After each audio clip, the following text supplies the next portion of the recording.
கிறிஸ்துக்குள் அன்பான கலைக்கதை நிகழ்ச்சி நேயர்களே, மீண்டும் ஒரு விசை கூட இந்த நாளிலும் கூட இயேசுவின் நிதான நாமத்துல உங்களோடு கூட இணைவதில் மிகுந்த மகிழ்ச்சி அடைகிறேன். இந்த நாள் நமக்கு வருகிற வாக்குத்தத்தம் எங்க இருந்து அப்படின்னு சொன்னா, நீதிமொழிகள் 3ஆம் அதிகாரம் 1வது 2வது வசனம். என் மகனே, என் போதகத்தை மறவாதே, உன் இருதயம் என் கட்டளைகளை காக்க கடவது. அவைகள் உனக்கு நீடித்த நாட்களையும் தீர்க்க ஆயுசையும் சமாதானத்தையும் பெருக பண்ணும். இந்த காரியங்களை வாசிக்கும் பொழுது என்ன அப்படின்னு சொன்னா, என் மகனே, என் போதகத்தை மறவாதே. நீங்க பார்த்தீங்கன்னு சொன்னா, நமக்கு சாலை விதிகள் அது ரொம்ப ரொம்ப முக்கியமா நமக்கு கொடுக்கப்படுது.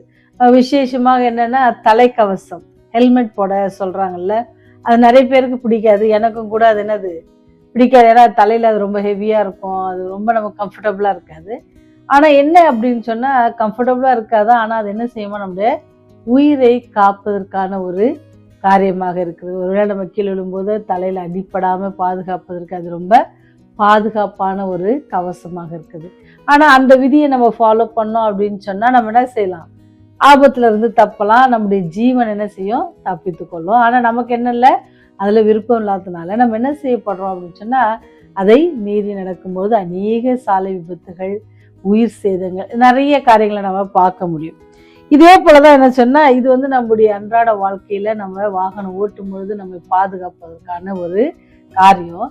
ஆனா நம்முடைய ஆவிக்குரிய வாழ்க்கையில நம்ம நல்வழி செல்ல அல்லது நம்மை பாதுகாக்க, நம்முடைய தவறுகளை சுற்றி காட்ட என்ன செய்யுது, தேவன் நமக்கு அநேக காரியங்களை நமக்கு சொல்லி கொடுத்துருக்காங்க. அதனாலதான் சொல்றாரு, தேவனுடைய கட்டளைகளை எது காக்கணும், நம்முடைய இருதயம் எதை காக்கணும் அப்படின்னு சொன்னா, தேவனுடைய கட்டளைகளை காத்து கொள்ளணும். அப்படி நம்ம தேவனுடைய கட்டளைகளை காத்து நடந்து அவர் நமக்கு சொல்லியிருக்கிற நற்காரியங்களை நம்ம செய்வோம் அப்படின்னு சொன்னா, நம்முடைய ஆவிக்குரிய வாழ்க்கையில எந்தவித சேதமும் இல்லாதபடி நம்ம ஜீவிக்கணும் அப்படின்னு சொன்னா, அவர் நமக்கு கற்பித்த காரியங்களை என்ன செய்யணும்னா, நம்ம இருதயத்துல என்ன செய்யணும், அதை கட்டளைகளை வச்சு நம்ம தினமும் அதுக்கு கீழ்ப்படுகிற பிள்ளைகளா இருக்கணும். அப்படி நம்ம செஞ்சோம் அப்படின்னு சொன்னா, ஆண்டவர் உடனே அதுக்கு நிறைய பிளஸ்ஸிங்ஸ் வச்சிருக்கிறாங்க. அந்த ஆசீர்வாதத்தெல்லாம் பார்த்தாங்கன்னா ரொம்ப ரொம்ப ரொம்ப ரொம்ப எல்லாராலும் விரும்பப்படக்கூடிய ஒரு ஆசீர்வாதம்.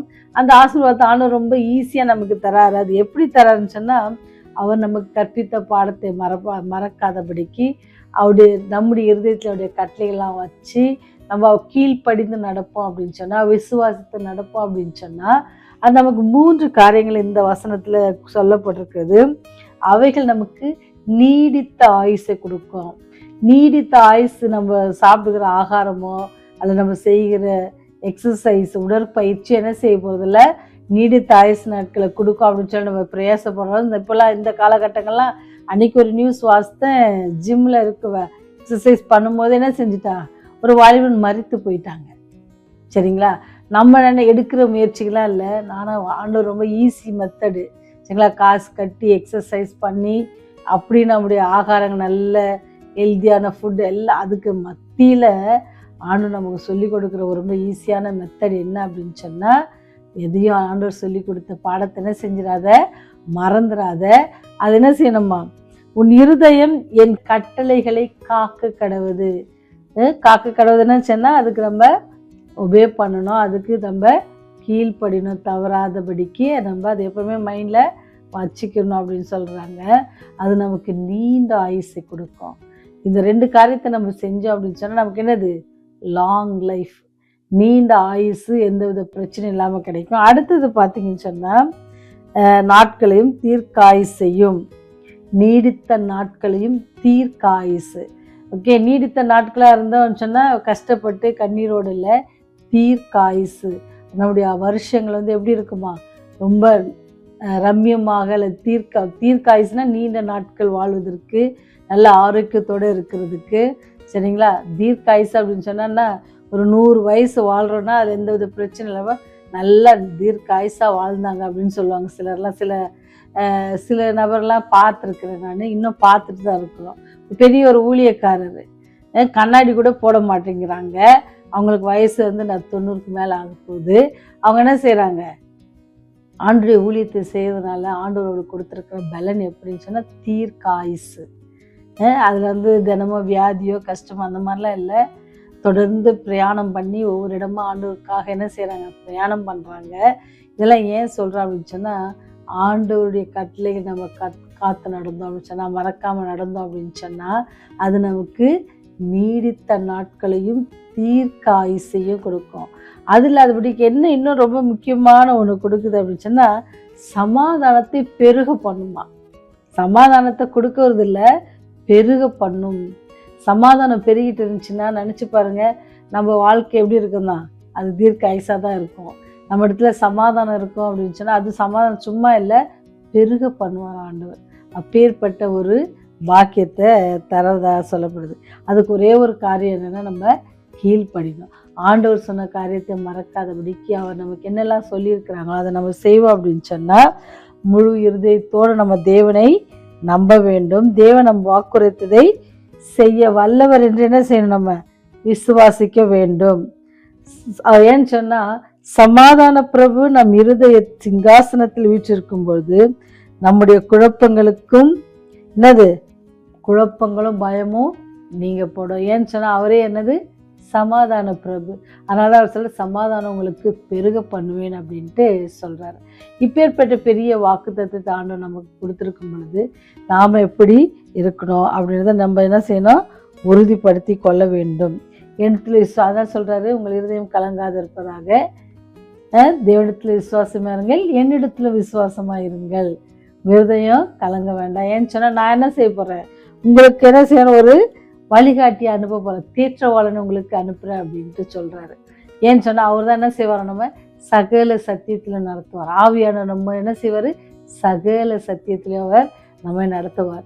நம்முடைய ஒரு நல்ல முடிவு எடுப்பதற்காக இருந்தாலும் சரி, அல்லது ஒரு காரியத்தை செய்ய முன்பு யோசித்து செய்வது, அல்லது பேசுவதற்கு முன்பாக யோசித்து பேசுவது, சில அதெல்லாம் நமக்கு ரொம்ப முக்கியமான ஒரு காரியம். இதெல்லாம் நமக்கு வாழ்க்கையில் நடக்கணும் அப்படின்னு சொன்னால், நீங்களும் நான் என்ன செய்யணும், இதுக்கு கீழ்ப்படிதல் என்ன செய்யுமாக்கு நீண்ட ஆயுசை தரும். அந்த ஆயுசில் கூட எப்படி இருக்குமா, சமாதானம் பெருகிட்டே இருக்கும் அப்படின்னு சொல்கிறாரு.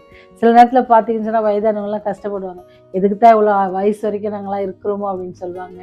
ஆனால் நம்ம கீழ்ப்படிப்போம் அப்படின்னு சொன்னால், நமக்கு தீர்க்க ஆயுசு எப்படி இருக்குமா, சமாதானம் பெருகுகின்ற ஒரு வாழ்க்கையாக இருக்கும். நம்முடைய வயதான காலம் எப்படி இருக்குமா, சமாதானம் பெருகுகிற ஒரு காலமாக இருக்கும். அதுக்கு நம்ம செய்ய வேண்டிய காரியம், அவர் நமக்கு சொன்னதை என்ன செய்ய மறக்காதபடிக்கு அப்படி கட்டளை நம்ம இருதயத்தில் என்ன அவருடைய கட்டளையை காத்து நடப்போம்னு சொன்னால், இந்த பிளஸ்ஸிங் நமக்கு வரும்.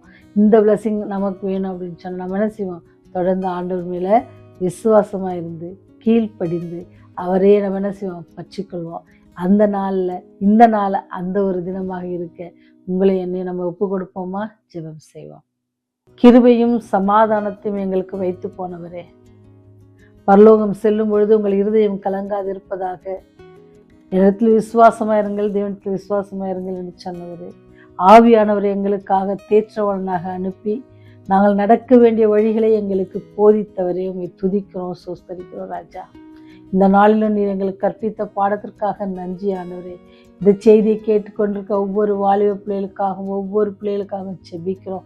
ஒவ்வொரு நபரையும் நீங்கள் தனித்தனியாக பேர் பேராக ஆசீர்வதிங்க. அவருடைய தேவைகளை எல்லாம் சந்தித்தள்ளுங்க. சந்தோஷம் சமாதானத்தை கட்டளையிடுங்க ராஜா.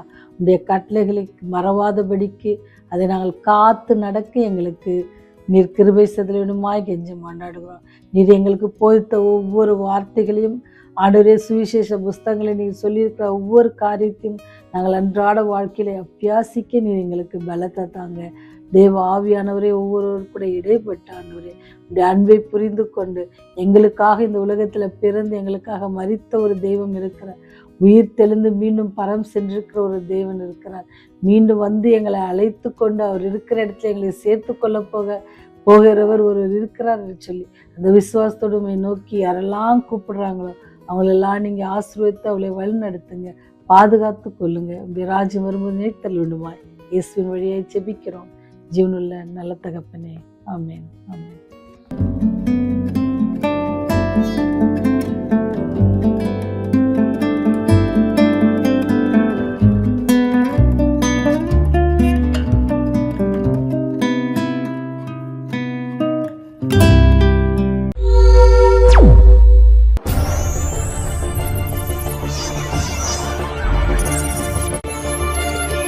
நீங்கள் பார்த்துக் கொண்டிருப்பது உங்கள் ரிவைவல் டிவி.